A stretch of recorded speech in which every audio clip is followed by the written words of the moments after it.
Selanjutnya kita akan dengarkan dari Bapak IP Suruga,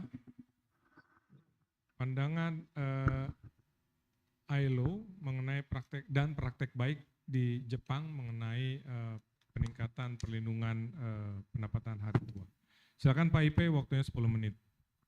Thank you, terima kasih. I speak in bahasa Inggris, Pak. Bu.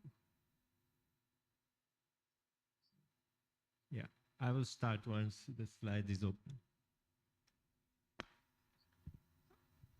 Every weekend I take a walk around the Jakarta, so I probably start by showing the pictures I took. Maybe you need some refreshment. Could you make it larger, Pak?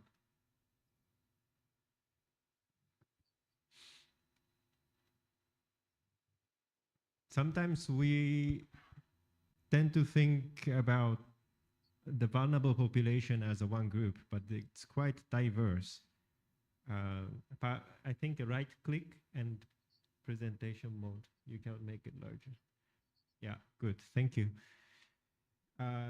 This is Kalimati, Pasar Kalimati in Karet, and I usually go around. And most of these people are maybe BPU, right? When I talk about BPU, I think about these people. They are not necessarily poor, but they are working not in a canton. That's it. This is my friend who is selling Starlink, Starbucks clearing, yeah? And you pay 5,000 rupiah, and then you get Kopit Brook. And he used to work in security, as a security guard in Pasar Palmerah.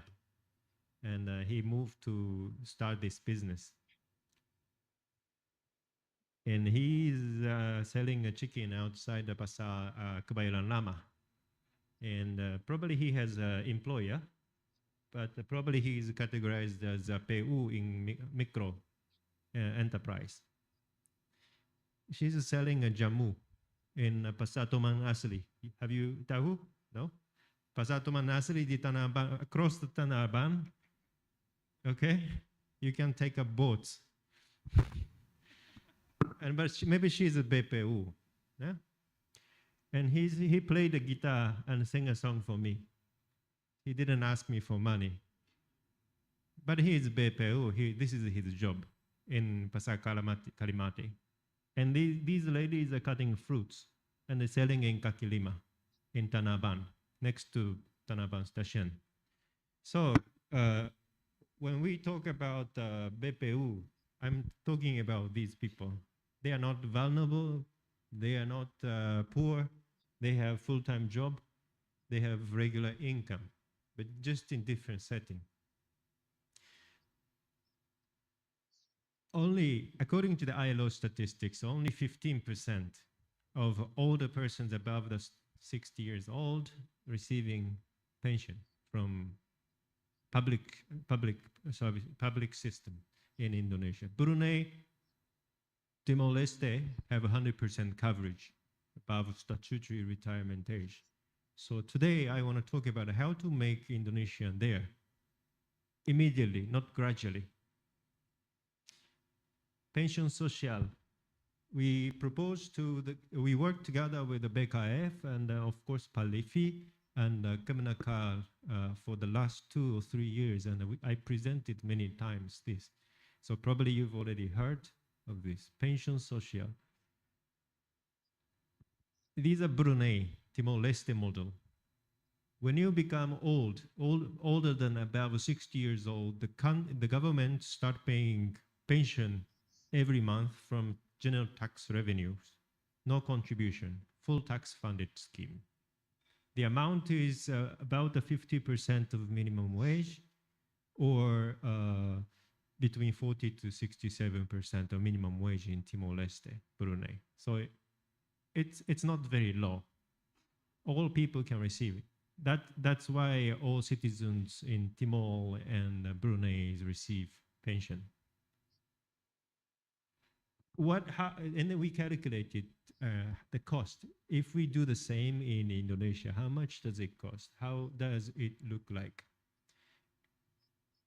all Indonesian citizens would receive 500,000 rupiah every month when they become the age 65, pension social. It would cost 120 trillion rupiah from APBN, state budget. As BKF and many presenters presented, we need to also improve jaminan pension benefit to 40% after 30 years contribution. Of course, that requires contribution increase, maybe to 15% in the long run in our calculation. So if you are PU in the future, you would receive two benefit: 500,000 rupiah from pension social, from the tax, and jaminan pension from BPJS TK. If you are BPU, you have pension social 500,000 rupiah every month, and this is increasing according to inflation, wage growth. So 500,000 is the value today, and the future value is different, higher. Okay, so this is our calculation. So the implication to APBN, national budget, is that it should also increase year by year. Jaminan Pension National, I call it the JPN. It's not Japan. JPN, Jaminan Pension National. Okay, but because I'm asked to present the Japanese system, I also present. This is a Japanese pension system. The bottom layer is called. I call it the Jaminan Pension National. In Japan, it's called Pension National. Let's put the Jaminan so it looks better. JPN. The Japanese citizens become obliged to contribute to Jaminan Pension National when we become age 20. And from age 20 to 59 years old, we must pay contribution every month. It's obligation of citizens. That is the Jaminan Pension National. And then the second layer is the Jaminan Pension Sama. And the third layer, Jaminan Harito, you can think about. So BPU, PU, and housewives, everyone need to pay contribution to Jaminan Pension National. If you cannot pay this month, you can just tell the government, I cannot pay this month. That's okay, but you have to tell. JPN in Japan, the coverage is almost 100% coverage, almost. Self-employed, students, unemployed workers, PU, housewife, civil servants, all covered by Jaminan Pension National.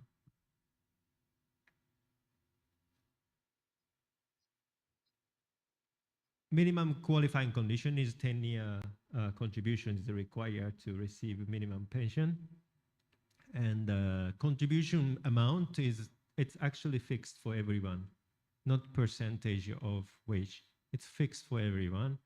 It's about 10% of minimum wage. So you can imagine in Indonesia, maybe 300,000 rupiah. Yeah, if we do the same.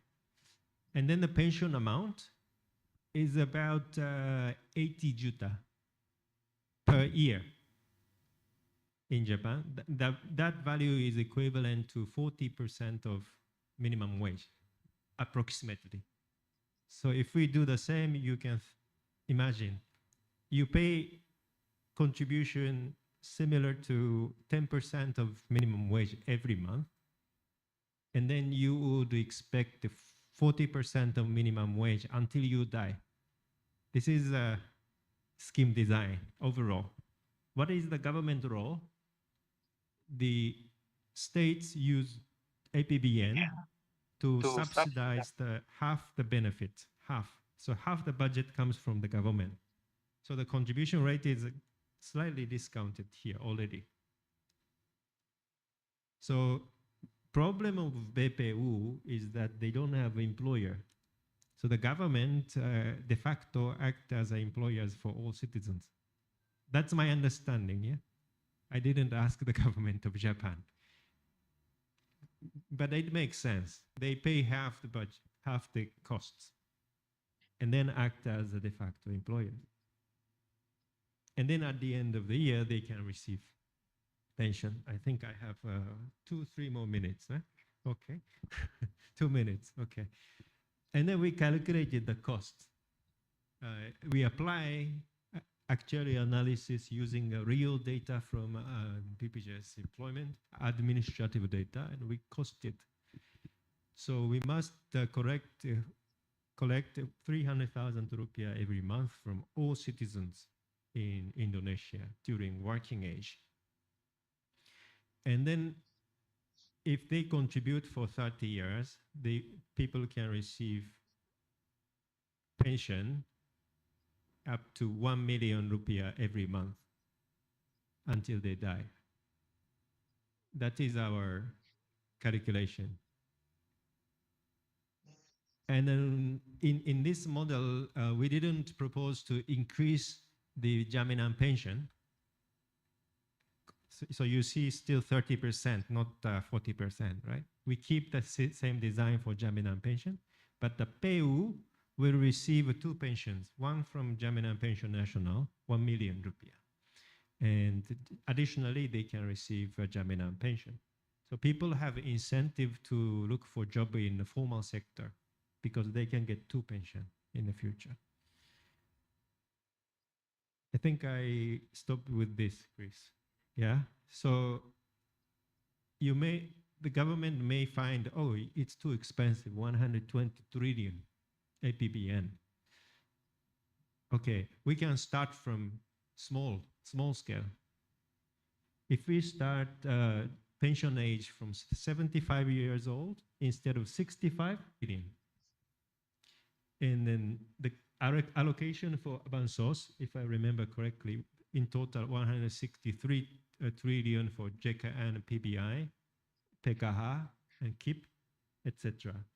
So it's just a matter of priority where the budget is there, but just a matter of priority. And if workers and employers can agree with the government, I think that's all. And sorry, Chris, this is last.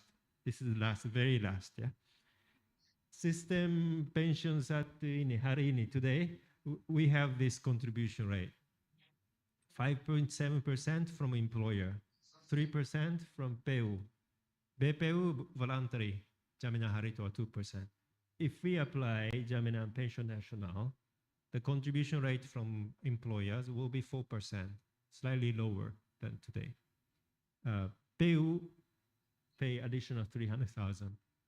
BPU pay 300,000 rupiah every month.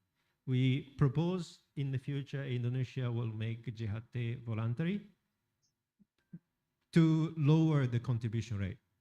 If it's keep mandatory, the contribution rate will be higher.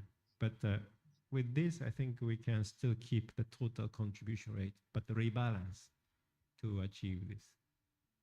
30 minutes, Chris. Thank you very much. Baik, terima kasih banyak Pak Ipe, kita beri aplaus.